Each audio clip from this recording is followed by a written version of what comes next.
What's up, Michigan State fans? It's Jacob Kotsnick here, back for another episode of the Michigan State Spartans Insider Podcast. This is now the podcast for Friday, March 6th, 2026. Recording this early Friday morning, little after 2 as I'm recording this AM, after Michigan State's 91 to 87 home win over Rutgers. Michigan State is 25-5 on the season, 15-4 during Big Ten play. Certainly a deal people would be taking, I think, just a couple of weeks ago. You'd be taking that deal, and you would certainly be taking it before the season. It's another win. Is it the prettiest win of all time? No. Is it the worst win of all time? No. Losing a borderline, well, not losing, you can't tell it's late. Winning a borderline quad four game at home by only 4 points isn't great, but the final score doesn't really indicate how close this game was. It was close for a half. MSU was pretty sleepy starting out the game, missed a bunch of shots, was turning the ball over a whole bunch. Rutgers was hitting threes all night, especially at the end. But it was a one, like MSU played a pretty poor half in the first half and still managed to be up by one at the break. And you're kind of looking around like, I don't think you're going to play that poor of a half two times in a row. And they did it. They came out swinging in the second half. They immediately went up 8. They built on that lead. It got to, I'm trying to remember how big it got. It got into the upper teens. Like it was a comfortable lead. It was a comfortable lead until towards the end. It was a 15-point game. It was a minute 19 or so left. MSU thinks Rutgers is going to take the foot off or maybe not take the foot off, but call off the dogs, I guess, thinking, the game's decided. It's a 15-point game, 79 seconds left. Let's do the senior thing. They bring in the all senior lineup. You had Wojcik, you had Fort, you had Nick Sanders, you had Cooper, and you had Kohler. Thinking like we're all going to do the tradition here. Rutgers didn't get the memo. Am I going to hate on Rutgers for trying to win a basketball game? No. They extended the game. They got it down to a 2-point game with 3 seconds left. Fears had to hit a couple of free throws to officially exhaust the flame that was left to make it a 4-point game. Yada yada yada. Michigan State still wins. But that made the score look a lot closer than what it was. It was kind of like when Michigan State played at Minnesota. It was a 16-point game there. At Minnesota, it was just the other way around. Minnesota was up by a whole bunch of points. Michigan State puts on a furious comeback attempt, maybe not so late as what Rutgers just did, but they got it down to a 3-point game. When you look at Michigan State, Minnesota, if you didn't know any better, you're just saying, oh, like not a great loss for Michigan State, but they only lost by 3. No, like MSU got thoroughly outplayed in that game by more than 3 points. But they had that crazy little. They hit a couple of shots at the end. Minnesota turned it over a couple of times. MSU turned it over sometimes in this game, and you end up with a score that is closer than what it really, really was. Because Michigan State was pretty comfortably ahead for pretty much the entire second half. It never really, like Rutgers, it was kind of like, oh, here they go. It never truly felt like MSU was in serious danger of smoking the lead. And we're going like, you kind of, anytime this does happen, you kind of think back to that Iowa game. In, what was it, 2023? They were up by like 10 with like 40 something seconds left.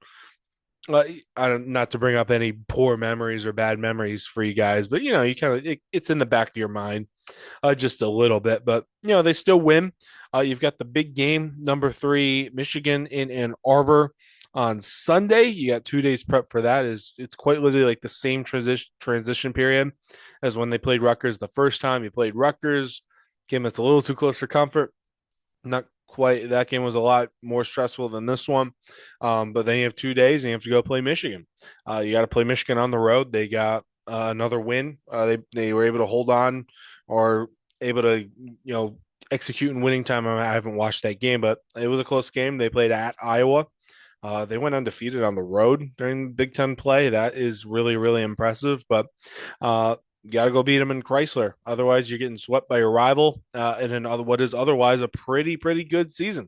25, worst case scenario right now, you're looking at 25-6 Probably, I think they're at least going to get the 3 seed in the Big Ten tournament. They've clinched that triple bye to the quarterfinals.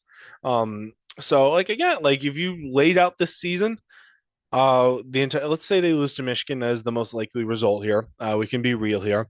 But if you laid out the season, you most of your losses are relatively fine. Besides that Minnesota one, I guess even that's still quad one. I think like your losses to Duke at home, you lose like losing to Michigan twice would make you give you pause. But then if you looked at what Michigan did too, you'd be like, okay, I mean, if there's a year to get swept by Michigan, this is kind of a year. Like it's not like you're getting swept by a bad Michigan team. If that happens, you still have to play the game. We don't know. You can still get a split. You could play them in the Big Ten tournament again. Like there's still a lot to be determined here. But say the more likely thing happens here, like everyone would take it. I think Izzo would take it. Maybe he would maybe try to negotiate that getting swept by Michigan part. Like you told him 25-6. Cooper's great. Kohler's doing well. Fears is maybe going to win Big Ten Player of the Year. Maybe. I don't know if I'd probably still vote for. If I had a vote, I'd probably vote for Lendeborg, but Fears has an argument for it. Like Jordan Scott's really good, and you're also managing without Divine Ugochukwu. We've already known they would be without Caleb Glenn for the whole season for some time now. Like they're playing above their meanings, I think, as a roster right now. And it's been a pretty good coaching job from Izzo to really squeeze as much as he can out of the roster that he has or that he's constructed. Because I think it's relatively safe to say they're ranked eighth in the country. There are a lot more than 8 rosters in this country that I look at and think that are better on paper than Michigan State's, but they're not a better team. Like this is a team that is truly playing together. It is kind of truly Izzo ball in that way. Like same kind of what went for last year. There were plenty of other more talented teams that MSU would play, and they'd beat them. But this is, I think it's almost especially so this year because there's not truly like a bona fide NBA player, a guy who can just go get you like Fears can be kind of that guy who can just go get you a bucket, but there's no Jace Richardson on this roster, a guy who is obviously going to be NBA bound and can do this and this and that. Like it's every possession is truly kind of like a team unit. It flows through Fears, but everyone just does a little bit of something. There's no like star player that does iso ball, that you can just clear out, like give everyone else a possession off per se. So again, like I mean, this team, it's really going to be interesting to see how far they can get into March. Do I think they're going to win the national championship? No. I don't even know if truly how capable they are of it because I don't know if I've seen them stack consistent performances so much. I still think this is like a B game. If you the first 20 minutes is a C minus, a D, and probably a D. Those first 17, 18 minutes of the second half, that was more like an A, like, but like as far as like, I'm not upset. I'm not like my opinion has pretty much stayed the same after this Rutgers game. But it's just, but you saw some good performances. Cam Ward took another step in the right direction today. Cohen Carr was fantastic. 21 points is his most in a Big Ten game ever. Fears actually was like, today, but like still, like when Fears is that's still pretty good. Like he had 8 assists. I can't remember how he had 21. Did he have 21 points? I am losing my mind. He was fine. Fears is still a decent player. I mean, he got that technical. Technically, it's the right thing. You can't point at the scoreboard. That's what he did.